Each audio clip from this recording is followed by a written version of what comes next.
What's going on, guys? My name's Theoatrix, and today I'm going to be explaining each of the untradeables that you should definitely get on your account in order to improve your account as a whole. So in my terms, an untradeable is an item that you need to complete a quest, a minigame, or an activity in order to get the item, and the item cannot be bought from other players or the Grand Exchange. Getting straight into it, the first item you should always get is the Dragon Defender, and you need level 60 defense to wear it. In order to get a Dragon Defender, the sum of your attack and strength level needs to be 130 in order to enter the Warriors Guild. Once you're there, you need to gain tokens in the downstairs areas, and then you have to go kill the Cyclopses in the upstairs room till you work your way to the Rune Defender, and then with the Rune Defender, you can enter the basement down the bottom and get the Dragon Defender. Now, the Dragon Defender is arguably the best offhand item for melee combat in the game, with its very, very high offensive attack bonuses and a +6 strength bonus. The Dragon Fire Shield gives higher defense bonuses and a +7 strength bonus, but the offensive bonuses of the Dragon Defender make it really good for accuracy and not necessarily max hit, but in my opinion, the accuracy weighs out the extra damage that you'd be doing with the Dragon Fire Shield. The Fire Cape is obtained after completing the Fight Caves and is currently the best in slot for melee combat, giving a +4 strength bonus, and currently no other capes give strength bonuses. It also gives a +2 prayer bonus, so it's really good all round for training and doing Slayer, but keep in mind the Inferno is coming soon and that cape will take over the Fire Cape. Ava's Accumulator is obtained by completing the Animal Magnetism quest, and apart from being the best in slot for ranged right now, except for the ranged skill cape, it also has the ability to pick up the ammunition that you fire from your ranged weapons. So this saves a lot of money while you're training or even bossing, and it also has a +4 ranged attack bonus, which really helps with ranged accuracy.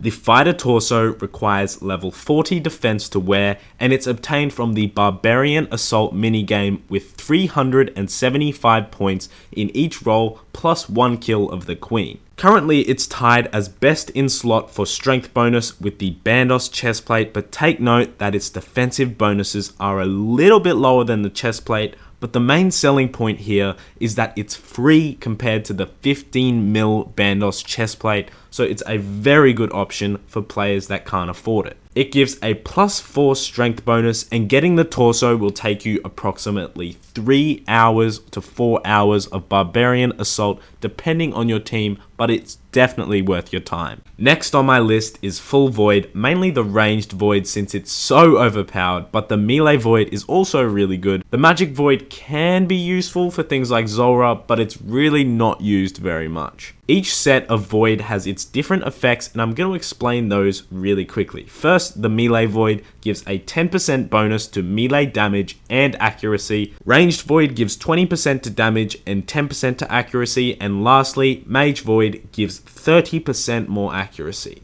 Take note that Void can take a very long time to get, especially if you're in the low level pest control boat. It'll take you like half a day, so 12 hours to get one full set in that boat. But it's about half the time when you're in the level 100 boat. The full Graceful set costs a total of 260 marks of grace, and depending on how lucky you are, you'll get the full set by about level 55 to level 60 agility. And that's as long as you do rooftop agility training all the way from level 10. Having a few pieces and not the full set of Graceful is not necessarily useful because having negative weight doesn't actually do anything. If you don't really understand why, I've made a video about run energy which fully explains this concept, and I'll put the link to that in the description below. The full Graceful outfit, however, your run energy replenishes 30% faster, which makes it a really useful set for running, doing rune crafting or questing or something, or just getting around RuneScape in general. You can get a rune pouch from the Emblem Trader in Edgeville for 1.2 million bounty hunter points, which is equal to 24 emblems, and since you can buy emblems on the Grand Exchange,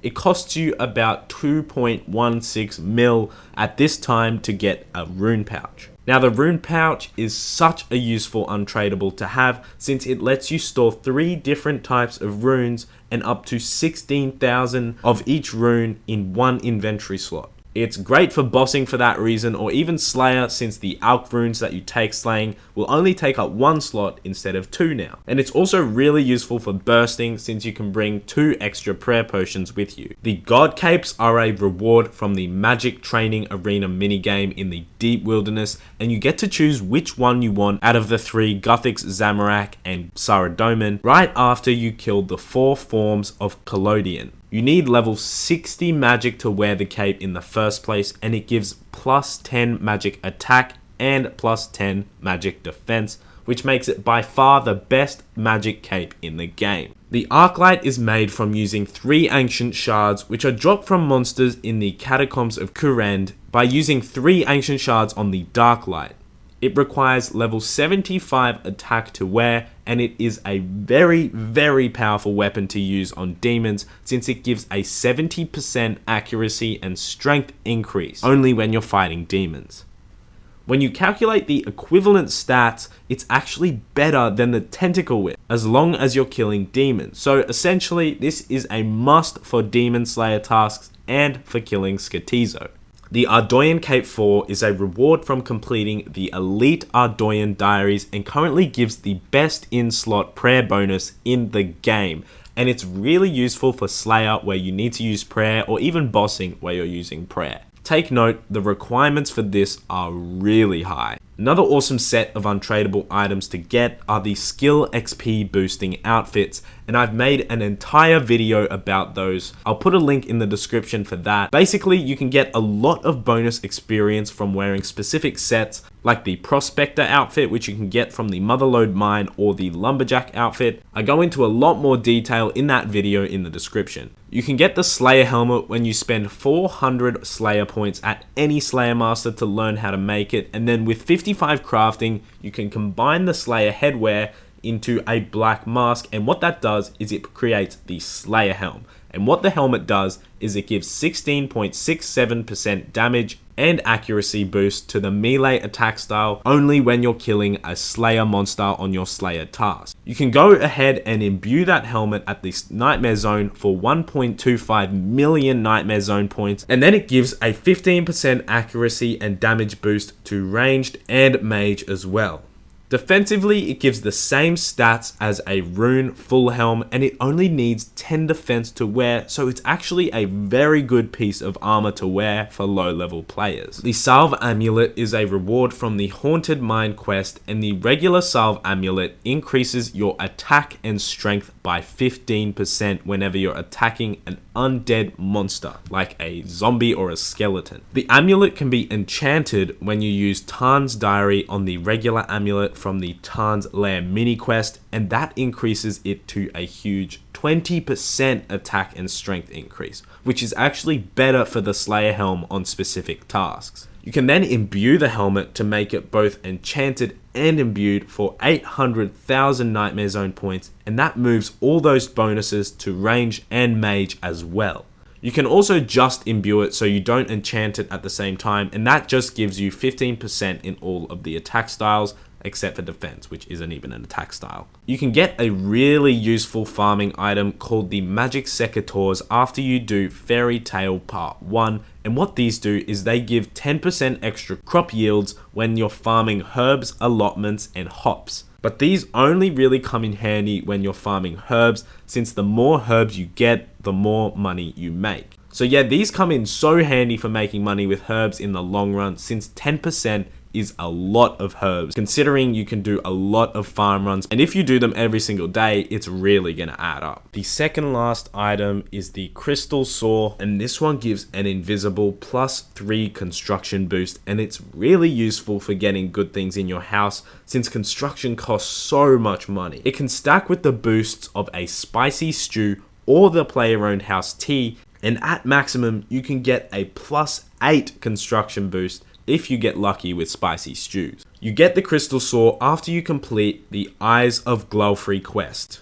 The last item I want to talk about are the Barrows gloves, which are actually a reward from the Recipe for Disaster quest. And this quest probably has the highest requirements in the game since you need 175 quest points to complete it. They cost 130k from the chest after Recipe for Disaster, and they give plus 12 in all the melee attack styles and ranged, and they give plus 6 in magic. They also give a plus 12 strength bonus, which is the highest by far of any glove slot item. Anyways guys, that's all the untradeables I think you should get. And now it's time for clip of the day. And today's clip of the day is from Jesse, who loses his shit after he gets Ranger Boots on his 11th medium clue. There's no audio for this clip, but you can definitely tell he woke up his neighbors with this one. Anyways guys, I hope you enjoyed this video. If you did, be sure to leave a like on the video. If you want to see more old school videos like this, check out the other ones on my channel. Subscribe if you're new. Thanks for watching, and have a nice day.